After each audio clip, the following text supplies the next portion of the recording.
त्याला बँची होत लहान ए फसो फसवी लग्नाची जुळोजुळी ही लग्न जुळोजुळी मराठी म्हणते जे बी मी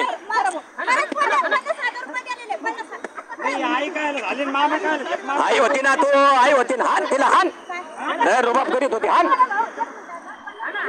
हान हान हान सरका बाजूला हान तिला हान रे तिला हान हान तू हान हान तू हान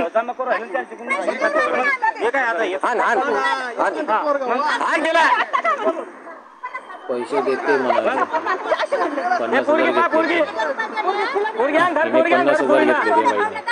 आणि ती पैसे रिटर्न 3.5 लाखाला मित्रांनो मुलगी दागिने घेऊन पळाली आहे त्याचं काय 2.5 लाखाला चुना लागला बऱ्यापैकी फसवलं असे लोक भरपूर आहेत आणि यांनी काय सांगितलं अनाथ आश्रमची मुलगी म्हणून सांगितलं मित्रांनो कृपया शेअर करा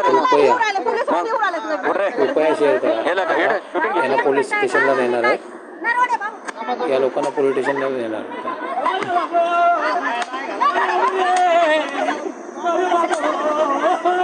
त्याला पण मारलं 2.5 लाख रुपयांचं नुकसान केलं 2.5 लाख याला फ्रॉड म्हणतात किरकोळ फी तुम्ही फ्रॉड वाटतं तुम्हाला हे फ्रॉड नाही आहे हे खरे फ्रॉड आहे आणि यासाठीच मी कामं घेणं बंद केलं मी कामं घेत नाही मी कामं आता कोणाची घेत नाही मी इथे व्हिडिओ स्टॉप केला आहे पण नीट ऐका कसं आहे लोकांना लक्षात येत नाही लोकांना चांगले चेहरे दाखवायला पाहिजेत बरेच लोक मला सांगतात की काय गावडे मला मुलींचे फोटो पाठवा मुलींचे हे पाठवा ते पाठवा मी कुठल्याही मुलीचाच काय मी मुलाचा फोटो पाठवत नाही मी फोन नंबर देत नाही मी स्वतः देत नाही मी जे डायरेक्ट नंबर ठेवलेत ते त्यांच्या परवानगीने ठेवलेत आणि सगळ्यात महत्त्वाचं त्याची फी फार कमी घेतली आहे मी लग्न जुळवण्याच्या भानगडीत पडणार नाही मी सूचक आहे मी सुचवू शकतो पण मी जुळवण्याचं काम करत नाही आणि सगळ्यात महत्त्वाचं मी प्रामाणिकपणे काम करतो आहे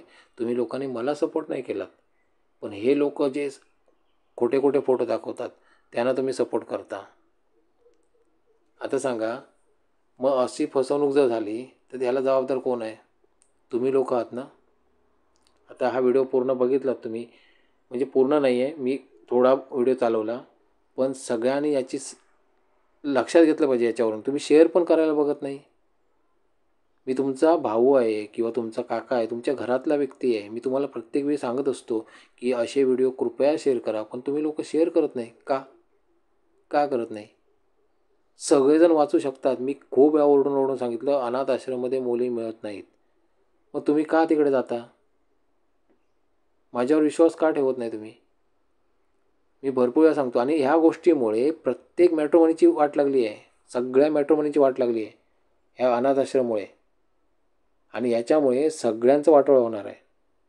आज लोक नॉर्मल फी घेतली तरी चिडत आहेत त्याचं कारण काय अनाथ आश्रम किरकोळ फी घेतली तरी चिडत आहेत ही मानसिकता का झाली तयार आत्तापर्यंत मी कामं करत होतो त्यावेळी माझी फी 5,000 होती माझी फी त्यावेळी 5,000 होती मग 5,000 घेऊन लोक चिडत नव्हती कारण त्यांना कळत होतं लग्न होणार आणि होत होतं मी करत होतो लग्न सगळ्यांची जुळत होती नाही असं नाही प्रत्येकाची जुळायची किंवा कोणाचं लवकर जमायचं किंवा उशिरा जमायचं आणि सगळे रेकॉर्ड चांगलं आहे कुठे फ्रॉड नाही आहे पण आता कामं घ्यायलाच कंटाळा येतो आहे कारण लग्न जमतच नाही का जमत नाही कारण विश्वास नाही हे विश्वास का नाही कारण हे अनाथ आश्रमवाले याने धिंगाणा एवढा घातला आहे की सगळ्यांचं वाटोळं करून बसणार टोटल सगळ्या म्हणजे जे म्हणजे आपल्या आजूबाजूला जे लोक आहेत कोणाचंच लग्न होणार नाही या गोष्टीमुळे कारण एकतर मॅट्रोमनी बाद आहे म्हणून पुढे जाणार नाही लग्नाचाच विचार सोडून देणार आणि खूप फसवाफसवी पण वाढणार असे लोक पण असणार समजलं ना तर पण हे गोष्टी मी बऱ्याच वेळी सांगतो आहे तुम्हाला कृपया व्हिडिओ शेअर करा तुम्ही करत नाही माझे बरेच व्हिडिओ बघा आणि मी व्हिडिओमध्ये जाहिरातीमध्ये डायरेक्ट मुलांचे फोन नंबर शो करतो का कारण मुलींनी त्यांना आवडत असेल तरच त्यांना कॉल करा हे मी का करतो कारण मी वस्तुस्थिती पूर्ण अभ्यास केला वस्तुस्थितीचा आज मी नुकसानात आहे बऱ्यापैकी नुकसानात आहे मी लोन पण काढलं आहे बऱ्यापैकी ऑफिससाठी म्हणा किंवा इतर गोष्टीसाठी. पण मरू दे, तो पैसा गेला ते चालेल, पण कुणाचं वाटोळं व्हायला नको. आणि म्हणून मी काम बंद केलं. हे लोकांच्या लक्षात यायला पाहिजे. मी बऱ्यापैकी सांगत असतो सगळ्यांना, पण लोकांना पटत नाही. हा व्हिडिओ जास्तीत जास्त शेअर करा. मित्रांनो, मी फ्री मेळावे घ्यायचो, टोटली फुकट होते मेळावे.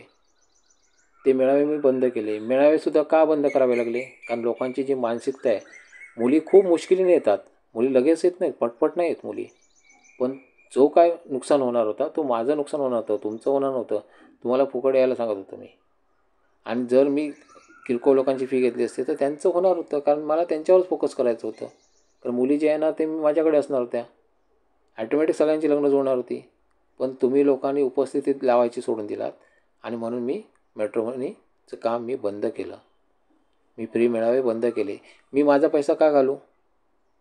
याला भयंकर पैसा लागतो, प्रचंड पैसा लागतो. किती पैसा लागतो याचा मोजमाप नाही आहे.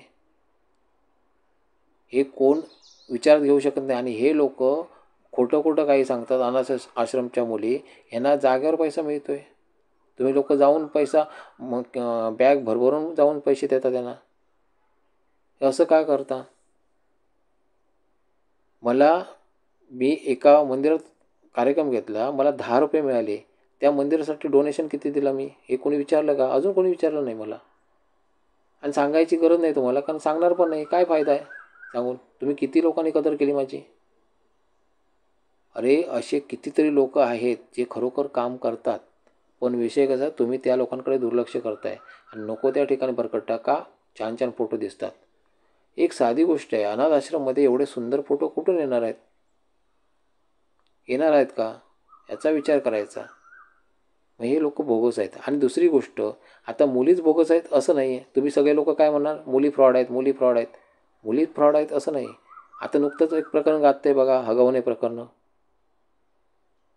गाजतंय ना. आणि ते कशाला? बऱ्यापैकी लोक पण हे आहेत, मुलींना छळणारे आहेत. हुंडा नाही किंवा काय बरेच काय गोष्टी असतात मुलींना छळण्यासाठी. आणि या गोष्टीमुळे आता कुणाचा विश्वास राहिला नाही आहे. आणि मी सुद्धा ठेवत नाही. आणि म्हणून मी काम बंद केलं. मला काही नुकसान होणार नाही. माझं जे नुकसान झालं आहे, मी लोन जे काढलं ते हळूहळू मी फेडू शकतो. परंतु मी सुखरूप याच्यातून लोकांची अजून पण लग्न जमवायची इच्छा आहे, परंतु त्या जाहिरातमार्फत. मी जाहिरातीतून लग्न जमवणार. कारण आम्ही सुद्धा जाहिरातीत द्यायचो. तुमचं काम जर घेतलं आम्ही, तर आम्ही जाहिरातीत द्यायचो. मग आता एवढंच की मी स्वतःच जाहिरात कंपनी चालू केली. म्हणजे जेणेकरून कसं, मला लोक लग्नासाठीच बघतात म्हटल्यानंतर कसं इथे लग्न शुअरली होणार. एक जाहिरात द्या आणि एकदाच द्यायचे पैसे. फक्त 1000 रुपये फी ठेवली आहे. किती? फक्त 1000 रुपये. जर कोणाला अजून पण शक्य असेल तर हे करा. मला वायपळ कॉल कोणीही करू नका. माझं काम वेगळं आहे. या भीक माग्या पैशावरती मी जगत नाही. 1000 रुपयाने माझं काही होणार नाही आहे, कळलं? त्यामुळे मी वेगळं काम करतो आहे आणि माझं चांगलं चाललं आहे. त्यामुळे कसं आहे, ज्याला खरंच लग्नाची गरज आहे अशाच लोकांनी जाहिरातीसाठी पेमेंट करायचं आहे. मी त्यांना कुठल्याही मुलीचा नंबर देणार नाही आहे किंवा कुठलंही लग्न जुळवून देणार नाही. हे लक्षात घ्या. मी फक्त आणि फक्त जाहिरात घेणार आहे, कळलं? फक्त आणि फक्त जाहिरात घेणार आहे. त्या जाहिरातीमध्ये डायरेक्ट तुमचा नंबर असतो. तुमचा नंबर बघून समोरची मुलगी तुम्हाला कॉल करू शकते किंवा मुलीचे नातेवाईक कॉल करू शकतात. हे लक्षात घ्या. हे मी सिस्टीम का केली? कारण मी खूप अभ्यास करत असतो याचा. भरपूर काही गोष्टी पुढे घडणार आहेत. अजून काहीच घडल्या नाही आहेत. मला पूर्ण कल्पना आहे पुढे काय घडणार आहेत. पण जर मी अगोदर वक्तव्य केलं तर काय होतं, मी खोटारडा पडणार. आणि म्हणून मी त्या टाईमची वाट बघतो आहे. भरपूर चुकीच्या घटना घडणार आहेत, भयंकर चुकीच्या घटना घडणार आहेत. पण लोकांना संयम राहिला नाही आहे. लोक कंटाळले आहेत. लोकांना आत्ताच्या आत्ता लग्न करायचं आहे. असं नाही चालत. लग्न आहे ते. लग्न उशिरा जमतं. पहिल्यांदा पटपट जमायचं, आता लग्न उशिरा जमतं. पण संयम पाहिजे. संयम नसेल तर कृपया कोणी माझ्याकडे जाहिरातसुद्धा देऊ नका आणि कुठेच जाऊ नका. कुठल्याच मॅट्रिमोनीमध्ये जाऊ नका. समजलं ना? आणि ज्या कोण प्रामाणिक मॅट्रिमोनी आहेत त्यांचा अभ्यास करा. तिथे जा तुम्ही, जर चाहायला शक्य असेल तर, जर खरंच गरज असेल तर. टाईमपास करणाऱ्या व्यक्तीने मला तर कॉल करूच नका कोणी. मी प्रत्येकाला सांगतो आहे, मला कॉल करूच नका. समजलं ना? मला फक्त मॅसेज करा, कारण मी व्यस्त आहे, मला माझं काम आहे दुसरं. मी तुमच्या मॅट्रिमोनीसाठी थांबलो नाही इथे मी. तर त्यामुळे कसं, तर तुम्ही फक्त ज्यांना गरज आहे त्यांनीच मेसेज करायचा, उगाच कोणीही करायचं नाही आहे. इथे मी मुलावरती पण विश्वास ठेवत नाही आणि मुलीवरती पण विश्वास ठेवत नाही, कोणावरती ठेवत नाही. तुम्ही म्हणाल आमचं घर येऊन बघा, हे बघा, ते बघा, मला त्याच्याशी गरज नाही आहे. प्रचंड श्रीमंत लोक असणारी लोक हुंड्यासाठी स्त्रीचा छळ करतायत. भयंकर पैसा आहे त्यांच्याकडे आणि तरीसुद्धा त्यांना अजून पैसा हवा आहे, भरपूर पैसा हवा आहे आणि म्हणून ते आपल्या सुनेचा छळ करतायत. अशा घटना खूप आहेत. त्यामुळे तुमचं किती घबाड आहे तुमच्याकडे, ह्याला किंमत काहीही नाही, हे लक्षात घ्या. समजलं ना? तर त्याच्यामुळे तुम्ही असं बडाया मारू नका की माझ्याकडे भरपूर आहे. आणि काय करायचं आहे तुमचं बडाया मारून? कोणाला फायदा होणार आहे का त्यामुळे? काहीच नाही. कशाला कोण हे करणार आहे, हा पण विचार करा. त्याच्यामुळे कुठेही बडाया मारू नका. आणि दुसरी गोष्ट, समोरच्याला पण समजून घ्या. मी लग्न का जमवत नाही त्याचं कारण तुम्हाला हे मिळालं असेल आता. मी सांगून तुम्हाला समजत नव्हतं म्हणून मी हा व्हिडिओ बनवला. म्हणून मी लग्न जमवायचंच बंद केलं.